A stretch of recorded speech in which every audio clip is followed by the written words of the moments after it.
So good evening, peoples. I am Pastor Leia, and this is, of course, Gingersnap.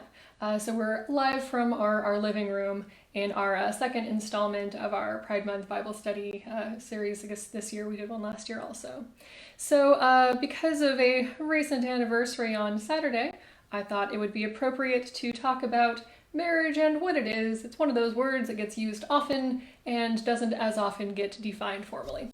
But first, I wanted to open with a reading from Galatians.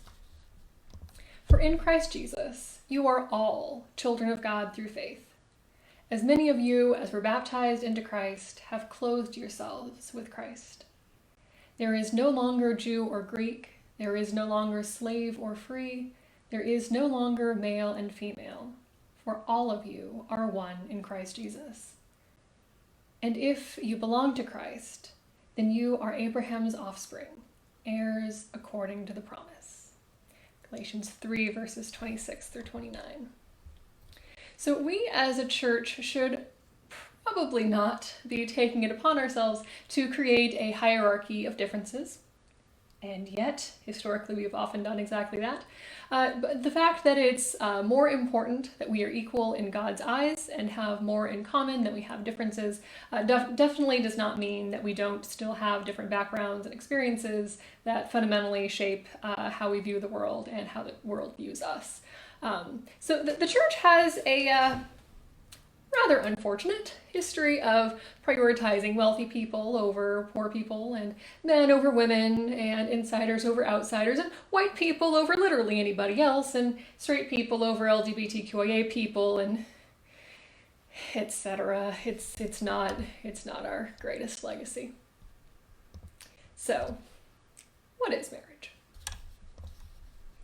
Saturday, June 26th, was the 6th anniversary of Obergefell versus Hodges Supreme Court case that finally mandated marriage equality across the country. So, what is marriage? And what is marriage equality? So this question is definitely not a new one of what marriage is and who can be legally allowed to do it. So over many, many years, there have been debates whether children should be allowed to get married. They shouldn't, but no one asks me.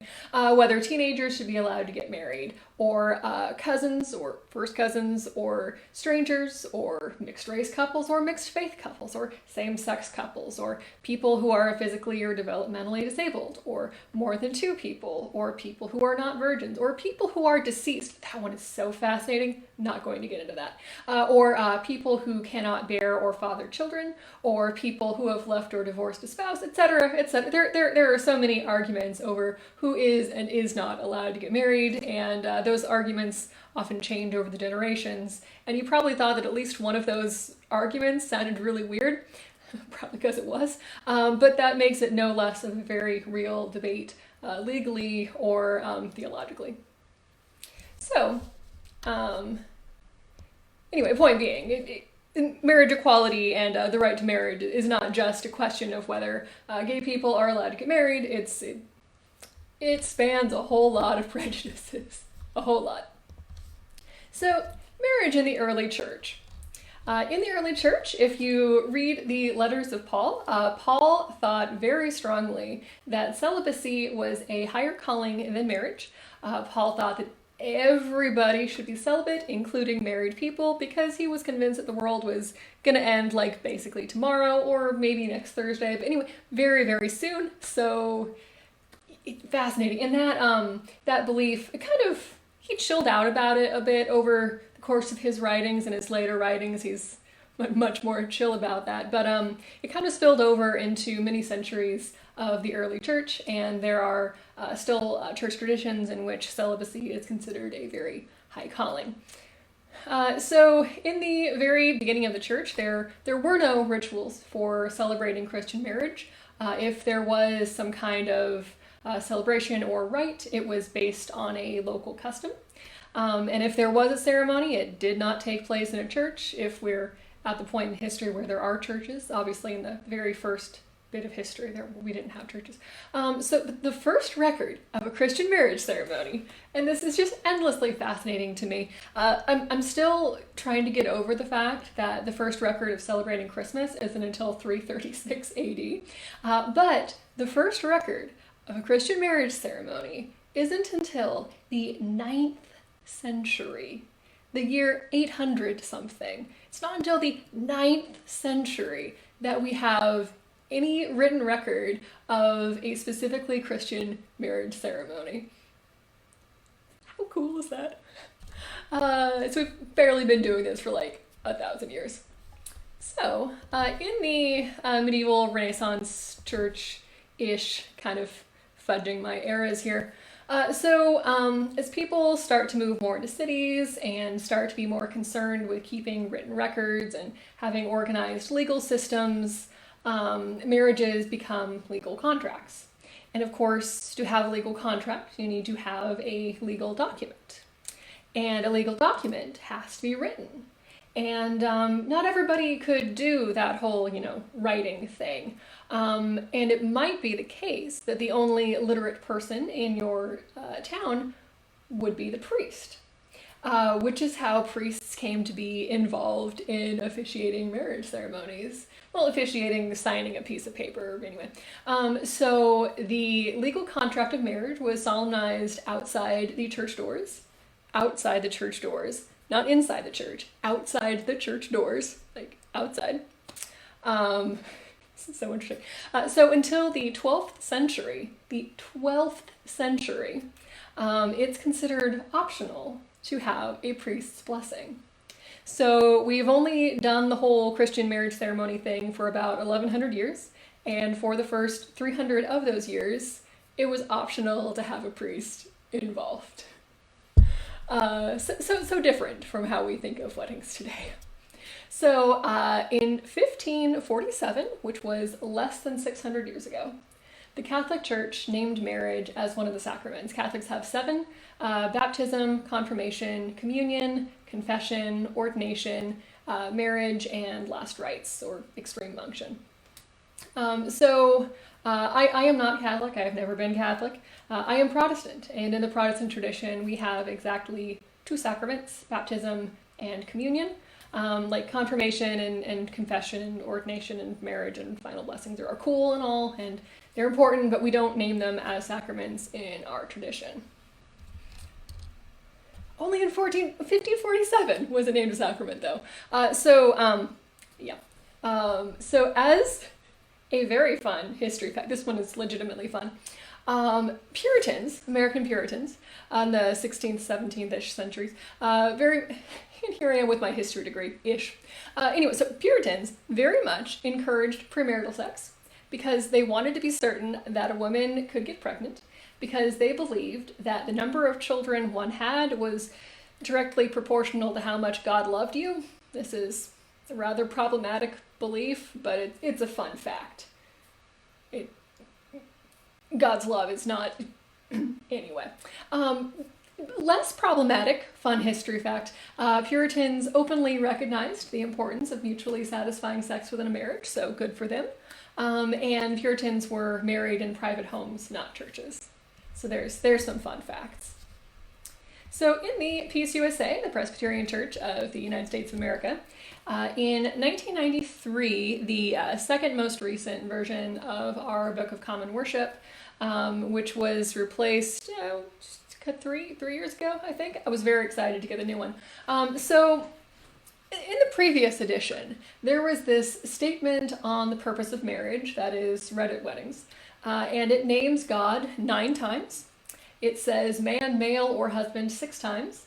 It says woman, female, or wife 6 times. It references Jesus twice, and only references love once. Technically twice, but the other time is the love of God. But like the love of the couple getting married is only referenced once in the statement on the purpose of marriage. I don't like this statement. It was a massive disappointment to me the first time I read it.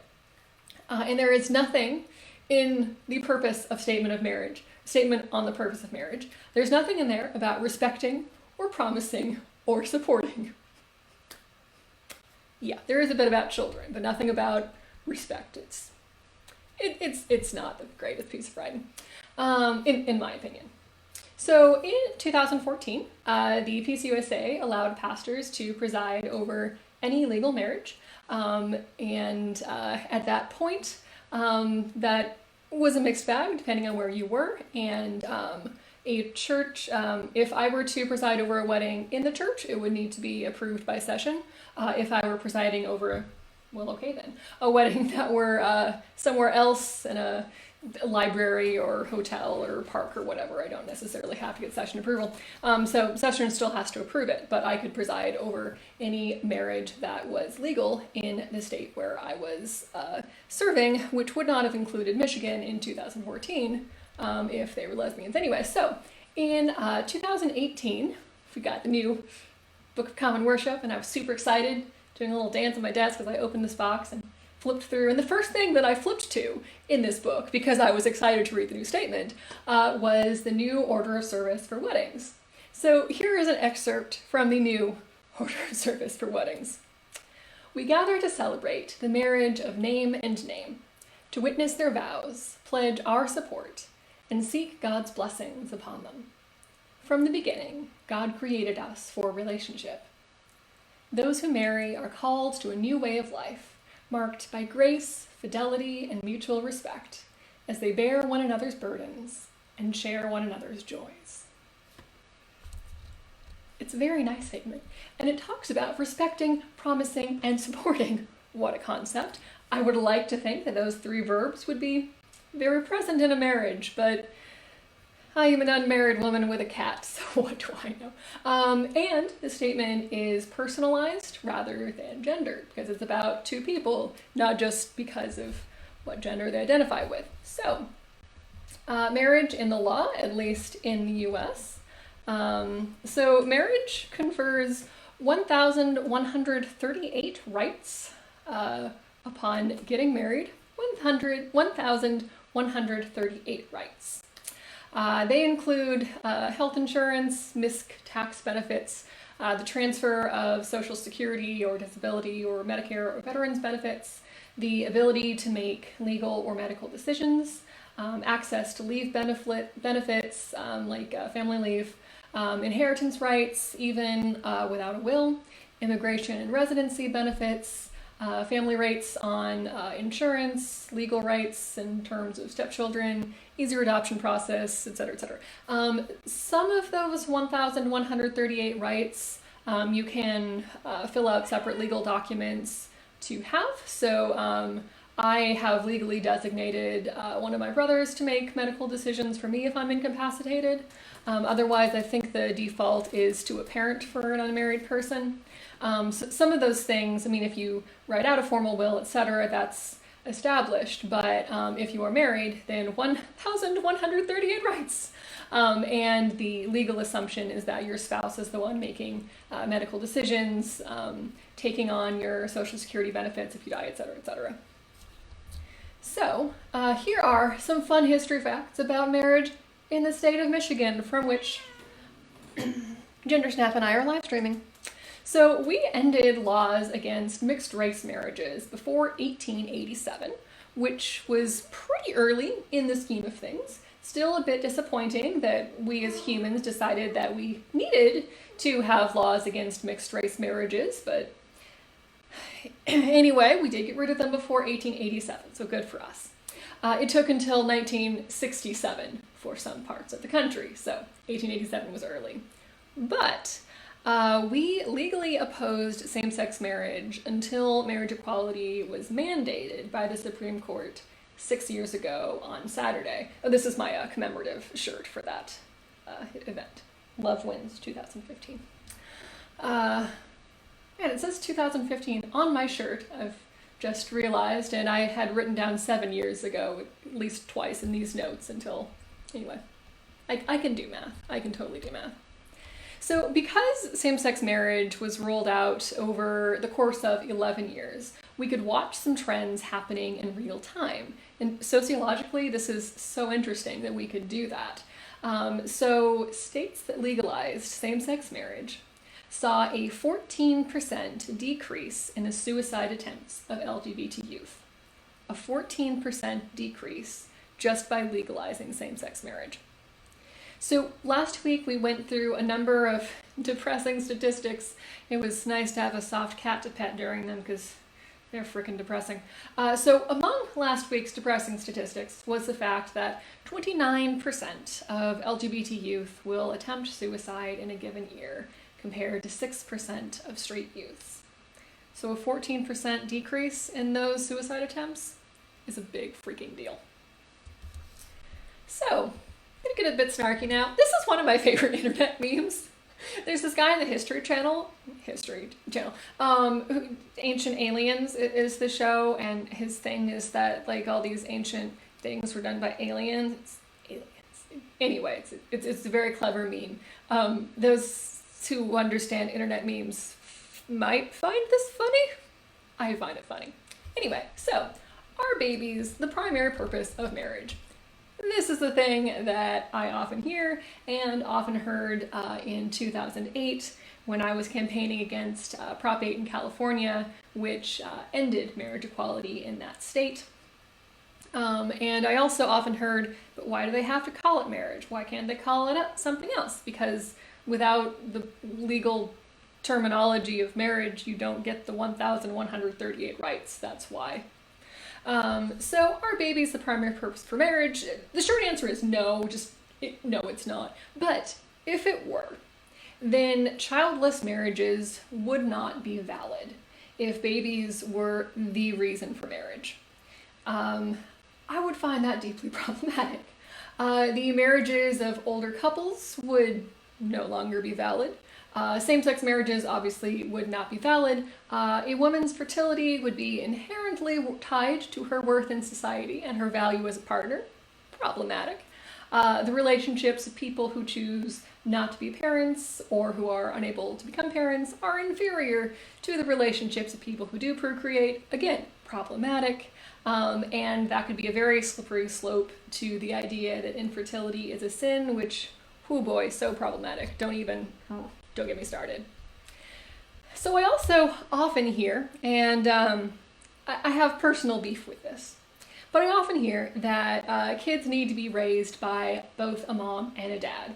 I did not get that matching set. My biological father has never been a part of my life. I think I turned out okay. That's just one example, but if kids need a mom and a dad, then it is irresponsible for a parent to deploy overseas. It is irresponsible to send children to boarding school. It is irresponsible to employ a nanny because the nanny is not the mom and the dad raising the kid. Widows should be stigmatized as much as unwed single mothers. I don't think anybody thinks that should be the case because it shouldn't be the case. But we as a society, even in my lifetime, have not been great to unwed single mothers. So if kids need a mom and a dad, then same-sex couples should not be allowed to raise children. And also, if this is true, then your pastor is going to be very annoyed with you because it takes more than two people to raise a kid, like regardless of who those people are. Like it's not a vacuum. No. Another interesting counter-argument that gets brought up is what about be fruitful and multiply, in arguing against the validity of same-sex marriages, which is a very interesting one. So there is a theologian from Ghana named Mercy Amba Oduyoye, and I love her interpretation of this verse. She suggests that we read be fruitful and multiply as multiply the likeness to God for which you have the potential. So be more like God. Multiply the fullness of humanity that is found in Christ. So see the face of God in more people. Fill the heart with the glory of God, which is just so gorgeous. That's so cool. And be fruitful and multiply, you could also read as a parallel to make disciples. So anyway. And also, fun fact, a long-term study that is very long-term because it is older than I am, A long-term study begun in the 80s shows that children of same-sex parents do as well in life as children of opposite-sex parents. So, but why get married? Other than to get those 1,138 rights, which, I mean, that in itself is a pretty valid reason. So, historically speaking, because people have been getting married for far longer than there have been Christian marriage ceremonies since the 9th century, people might get married to consolidate assets, to collect a dowry, or in some cultures, a bride price. So you're either buying a wife or paying somebody to take your daughter off your hands, depending on your culture. So that's neat. People might get married to have someone to care for children from a previous relationship. If you have a wife who dies in childbirth and now you've got a bunch of small children, I can see how that would be very quickly overwhelming.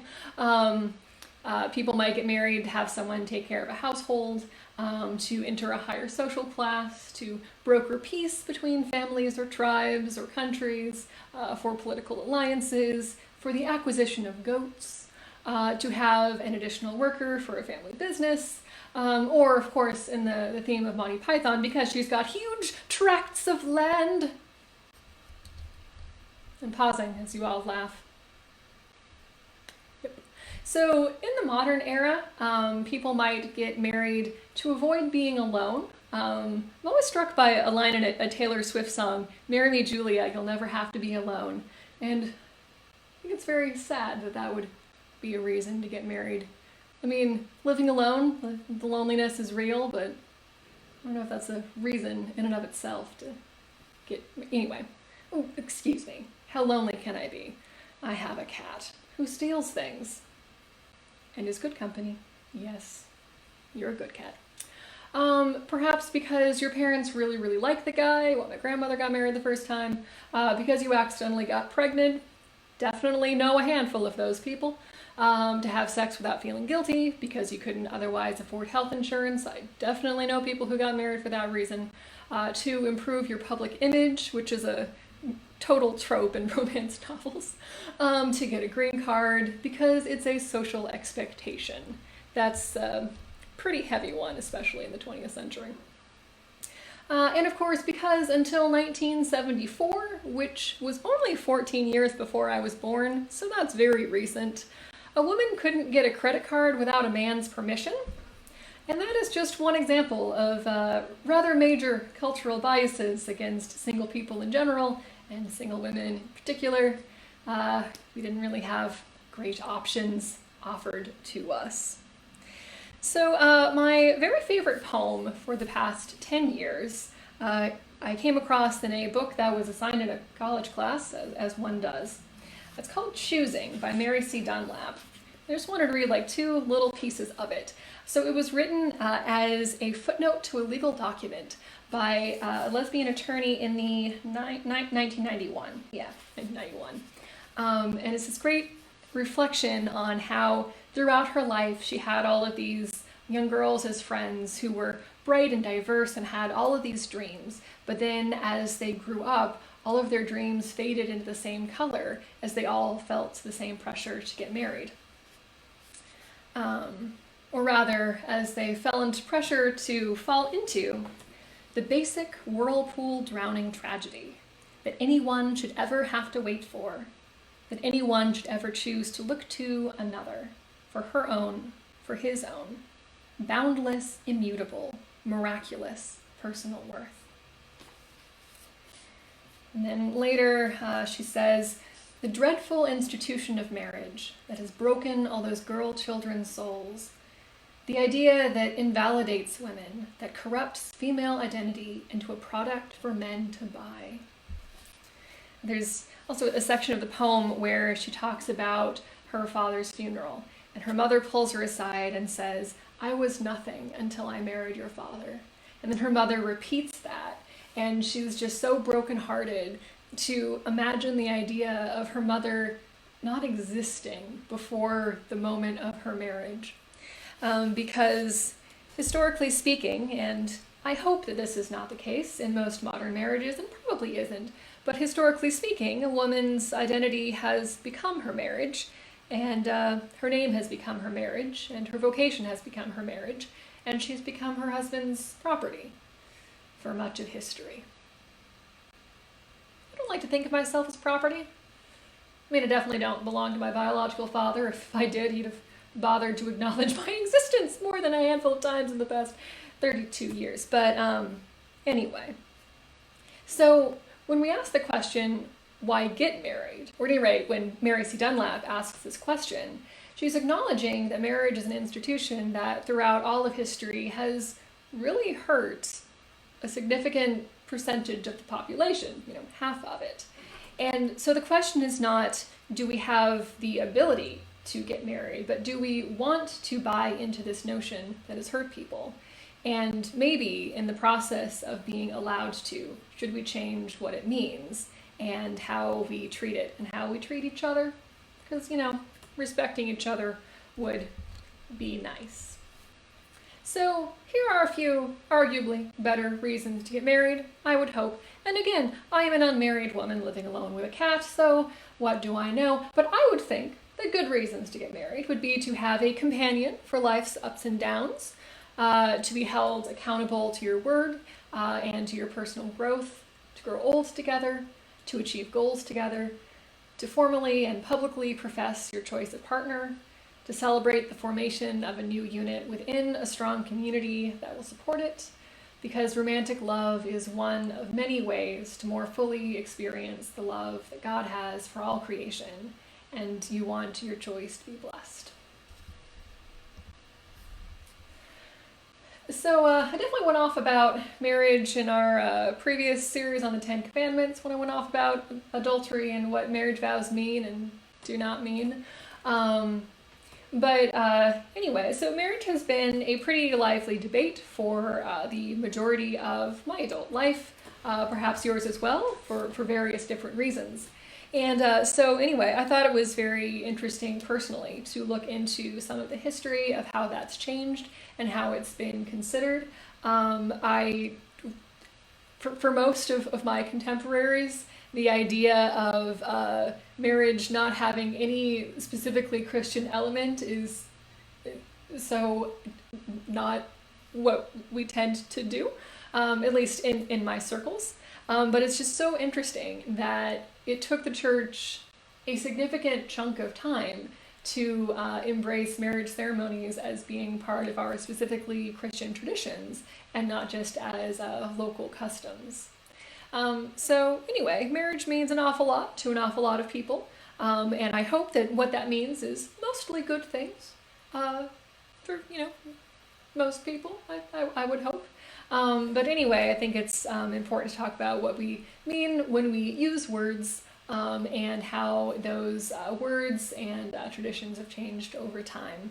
Because there's a lot of things that we think are traditional. White wedding dresses, don't get me started on the wedding industrial complex. So fascinating, not a tradition. Anyway, so until the First World War, the vast majority of brides would just wear their nicest dress and would wear it again after they got married. But then it became the dress that you wear once. And also between 1918 and 1945, there was a point when only 20% of married men wore wedding rings, but then it went up to 80% by the end of the Second World War because the jewelry industry argued that if men had a physical reminder of what they were fighting for and what they wanted to go home to, that would boost morale. And so that is why men started wearing wedding rings, which is so interesting. That was a sidetrack, which I'm prone to. Anyway, Gingersnap and I hope that you are all having a good Pride Month and being kind to each other and respectful of one another and aspiring to equality wherever possible. So with that being said, we're saying good night. Good night from Gingersnap and me, somewhat reluctantly so from her.